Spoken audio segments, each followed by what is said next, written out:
You're watching QTV Nightly News coming to you from our studios on Caraba Avenue with me and Swane Sonyansi. Thanks for joining us. Here are the news headlines. On his ongoing Meet the People tour, President Adama Barrow engaged 7 Kanifing municipality constituencies on Tuesday for dialogue. At the ongoing COP28 in Dubai, UAE, QTV engages Gambian women breaking barriers in the climate change space. Peace Corps de Gambia has sworn in another cohort of health and education volunteers in a colorful ceremony in Kiang Masembe in the Lower River region. And in international news, the Gambia's High Commissioner to Nigeria, Mohamedou Papanjai, is hopeful for potential Nigeria investors visiting the Gambia. But stay tuned for more on these and other stories.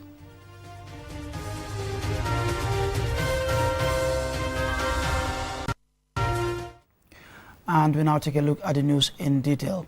Now, in his ongoing Meet the People tour, President Adama Barrow engaged 7 Kanifing municipality constituencies on Tuesday for dialogue.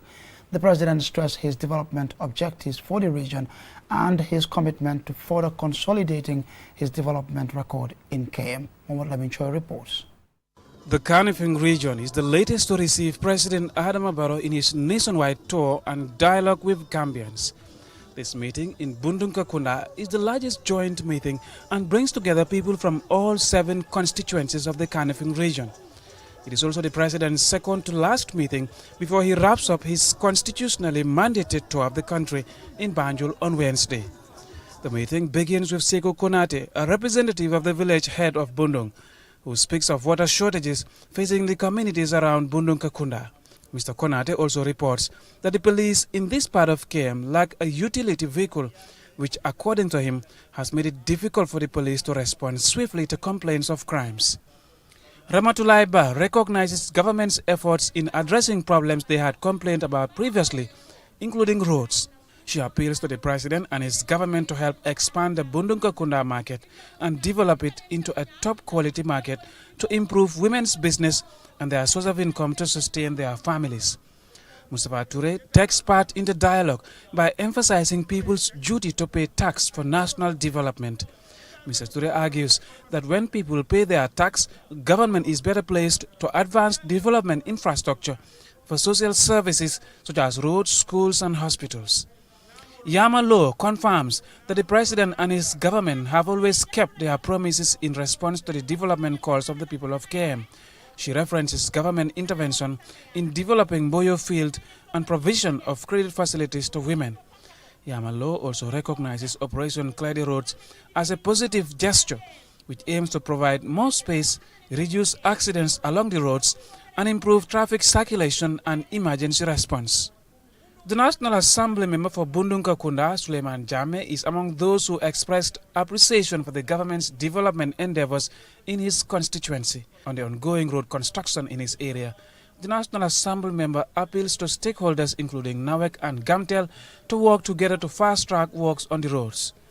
The Minister of Higher Education, Research, Science and Technology, Professor Pierre Gomez, who is from this region, outlines government's plan to improve tertiary and higher education in the Gambia with transformative projects. Minister Gomez explains government's measures to promote and decentralize access to TVET training across the country to develop and prepare the youth in technical fields for job opportunities.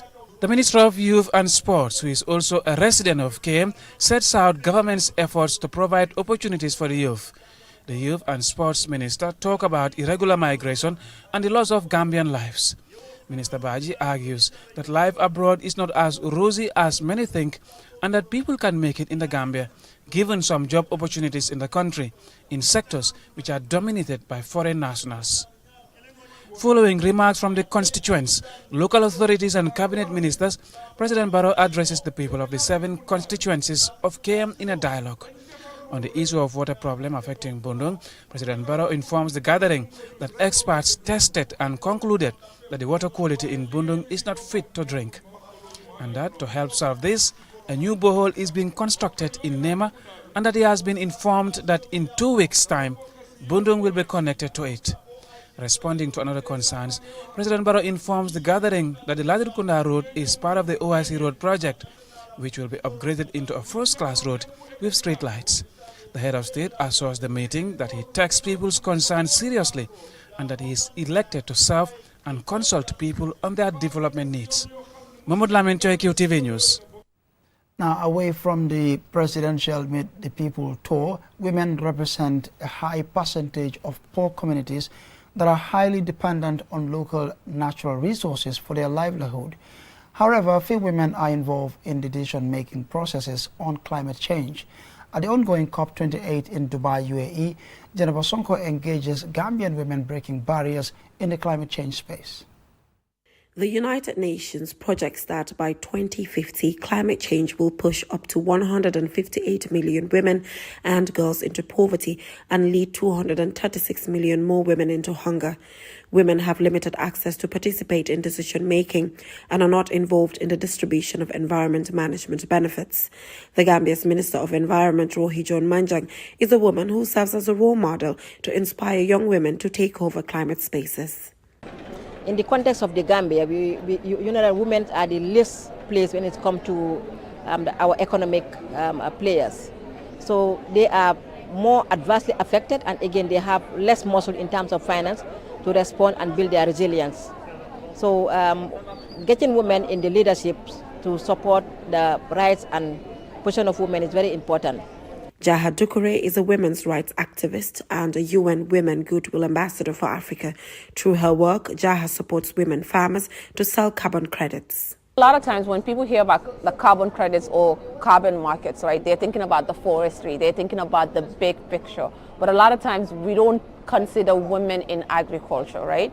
And there's multiple ways, like in the Gambia, for instance, with the mangroves, the rice farms, and all of these women, not only can they make money off of the things that they're growing, but if you have companies that are trying to be responsible, if they can buy and offset their carbon, so not only are they making money on top of their goods, but they're also making money on top of the things, the carbon credit market system and things that they are selling.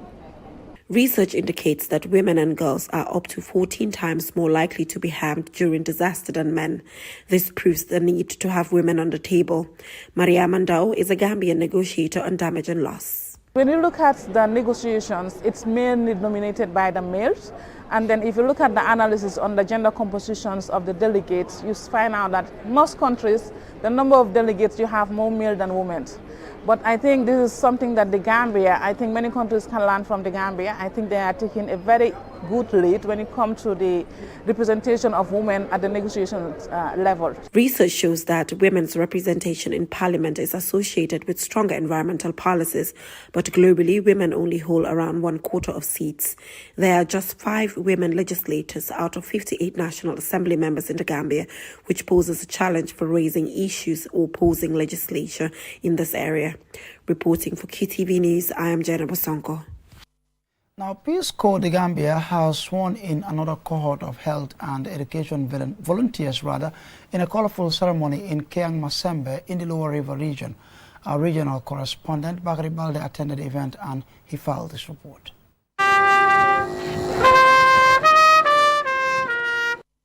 As part of their support of government's policies and programs, Peace Corps de Gambia has been offering voluntary services in education, agriculture, health and youth empowerment across the country for the past 5 decades. Their work can be seen in various communities they serve. This batch of 12 health and agriculture volunteers will be deployed to NBR, LRR, CRR and URR.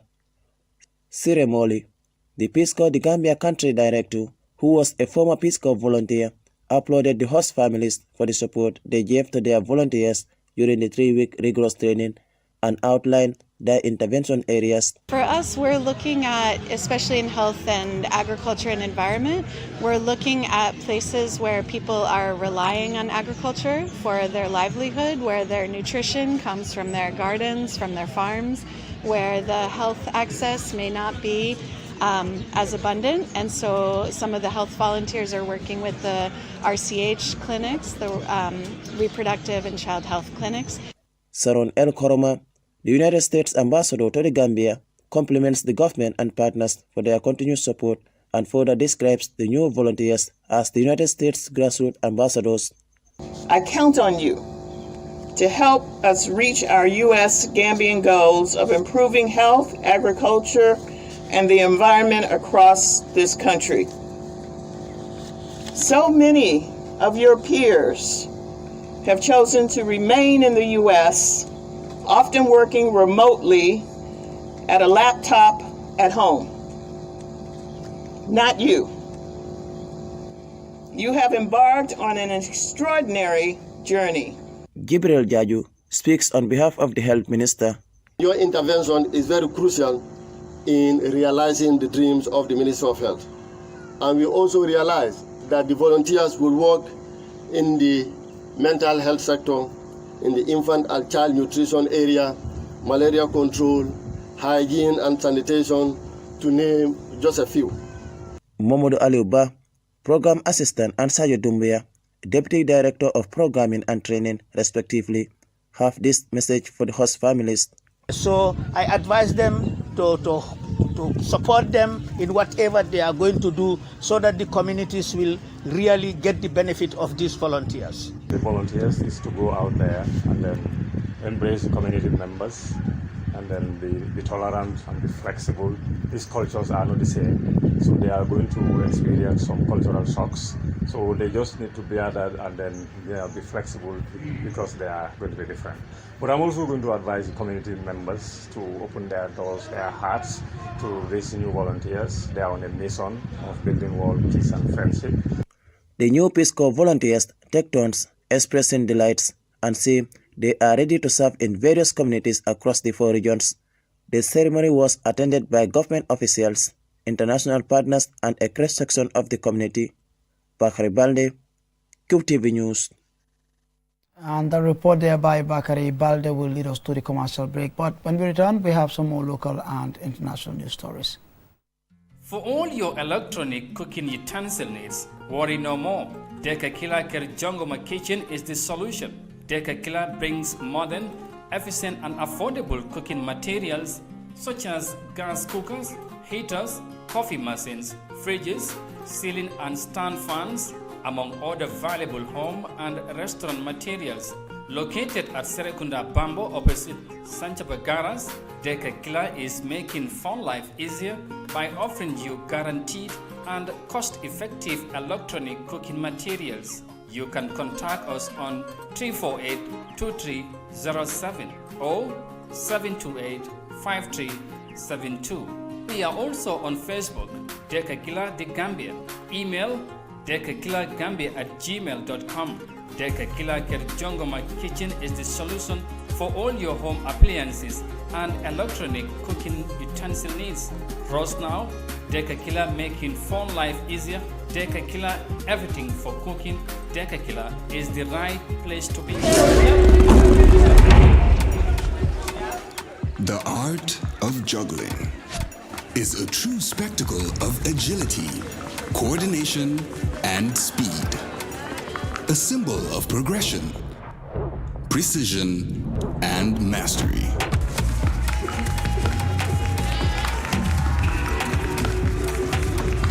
.5G speed is like having the juggler in your pocket. With lightning-fast download and upload speeds, you'll easily be able to juggle even the busiest workdays. Whether you're a busy entrepreneur, a creative, or just someone who wants to stay connected. Juggle your tasks with ease with QCell 5G speed. The future is here. It's fast, reliable, and efficient. First brought to you by QCell. We innovate, others follow.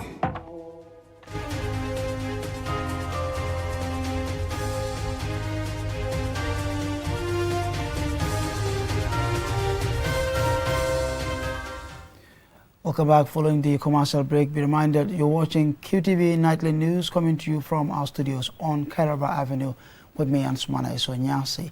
Now, the African Union held a Peace and Security Council high-level ministerial and open session on the promotion and protection of the rights and welfare of children in conflict situations in Africa. Julden Jai attended the event at the Sadauda Kairaba Jawara Conference Center, and Sina reports.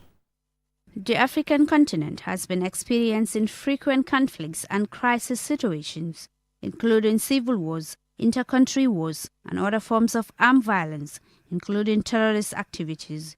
Children living in such situations are more likely to be killed, separated from their families, abducted, trafficked, sexually assaulted, and recruited into armed forces, amongst others. According to a June 2023 UN report, a staggering 315,000 grave violations against children in conflict were verified by the United Nations between 2005 and 2022, a stark illustration of the devastating impact of war and conflict on children.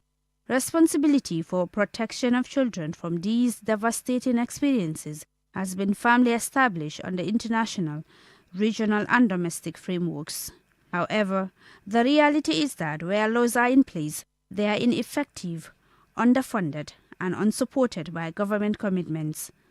Dr. Mamadou Tangara, Gambia's Minister of Foreign Affairs and Chairperson of the Peace and Security Council for December 2023, says the pursuit of a peaceful, secure, and prosperous continent will be elusive if the children who embody this hope continue to endure grave violations of their rights. The magnitude of the humanitarian and human rights violations and the required response mechanism and actions throughout the continent necessitate the involvement of diverse stakeholders. This is most imperative in reinforcing the protection of the rights of children and creating the space for accountability, particularly in conflict situations. The UN Security Council has defined and condemned 6 grave violations of children's rights, namely killing and maiming of children, recruitment or use of children in armed forces and armed groups, attacks on schools and hospitals, rape and other grave sexual violence, abduction of children, and denial of humanitarian access for children. Dr. Mamadou Tangara says, as stakeholders, we must strive to agree on a set of actionable priorities and processes to eventually inform national programs, regulations, and policies on accountability for violators of the rights of children. Ambassador Bankole Adewoye, AU Commissioner for Political Affairs, Peace and Security, and co-chair Africa Child Protection Architecture and the African Platform on Children Affected by Armed Conflict, says they cannot continue to watch while aid for humanitarian relief is denied to children and grave violations continue unchecked. Children suffer consequences of every conflict. Unfortunately, one of the reasons why we are also off track for the attainment of the United Nations 2030 Agenda for Sustainable Development and for our own aspirations in the second 10-year of the Agenda 2063 is because children are out of school. Ambassador Bankole gave assurances of the Commission's readiness to continue working with member states, regional and the international community to better reshape their responses. There were various panel discussions on the status of children in conflict situations on the continent and on how to prevent violations against children in conflict situations. For QTV News, I am Julden Yai. Now, following our broadcast about a devastating fire at Firdaus Chronic Memorization Boarding School for Orphans in Serekunda, APS Group of Companies Monday donated $100,000 as part of their contribution for the school renovation. More in this report. The donation is part of APS Group of Companies' corporate social responsibility as an Islamic Sharia-compliant business establishment. Following QTV's report on the devastating fire on November 15th that ravaged the once thriving Chronic Memorization Boarding School for at least 70 orphans, the APS Group of Companies has intervened with $100,000 as their contribution towards the renovation of the school and for the children's upkeep. Syed Sise, Managing Director, APS Group of Companies, says as an Islamic-led business group, they commiserate with the school over the terrible incident that claimed all their possessions and left the children homeless, adding that APS Group of Companies recognizes that the incident could have a disruptive long-term impact on the children, hence their donation.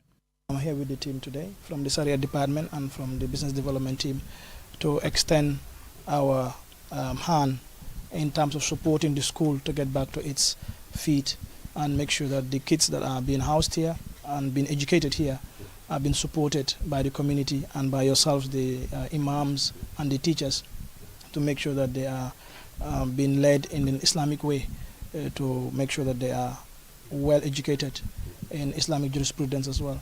So APS is a Gambian-owned company. We are 100% owned by Gambians, and our shareholders, our board of directors, our management, our staff are very much in tune with giving back to our community. Fa Omar Sanyang, a Sharia compliant officer at the APS Group of Companies, also sympathized with the school and went on to reiterate the group's firm resolve on giving back to the community.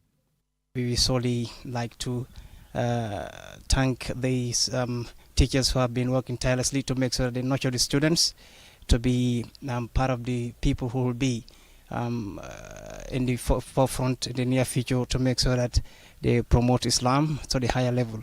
So we thank you all for that. Receiving the donation on behalf of the school, Amadeo Cham and Biloba expressed gratitude to APS Group of Companies for their support. They say the incident has had a huge impact on the children as it has disrupted their learning.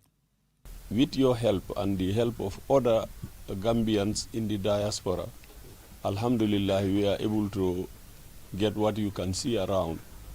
And very soon we hope to be on our feet again. Because I think you people have done a great job by giving us these donations, and it will go a long way to improve the standard of living of these orphans. We call upon others as well to come and do their part, because this is for Islam. We all contribute our portions. One person cannot do all, so we need to come together and help each other. And we'll also say thanks to the neighbors around here who have helped us house some of the kids. We say a big thanks to them. The APS Group of Companies is a leading microfinance establishment consisting of APS Money Transfer for the diaspora, APS Islamic Microfinance, and APS Wallet in the Gambia. Ansmane Sonyasi for KTV News. And the time now for some news from beyond our borders.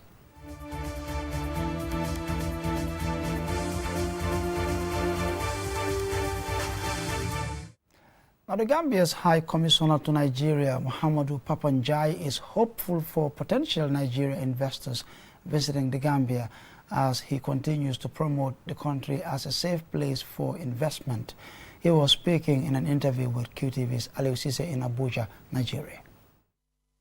Muhammadu Papanjai was appointed the Gambia High Commissioner to Nigeria and permanent representative to ECOWAS by President Barrow in October 2020. Speaking to QTV in his office, High Commissioner Njai is proud of the accomplishments he and his team at the mission have been able to achieve so far, as he looks forward to further strengthening the already existing bilateral ties between Banjul and Abuja. And we've been able to sign a lot of MOUs that further strengthen the cordial bilateral relationships that we have between the Gambia and Nigeria.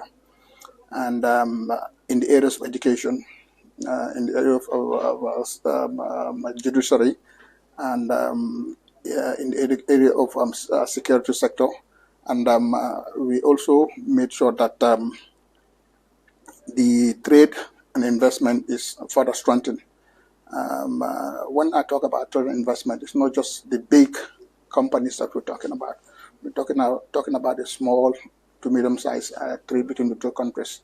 It has been booming, and we want to continue to make sure that expands. MOU signed between the two countries also include tackling trafficking in person, and an MOU between the UTG and University of Lagos and the judiciaries of the two countries. Ably assisted by Abdullah Hydra, former Director General of the Gambia Tourism Board, as Deputy Head of Mission and other staff, High Commissioner Njai says a lot of transformation has taken place at the office, which is noticeable by any visitor. When I came, the office was, the standard was not very good. So with the help of our foreign ministry, we've been able to change a lot of stuff here, because this is the first point of call when investors come. And we've, alhamdulillah, been able to transform it, and we're happy that it's up of good standards.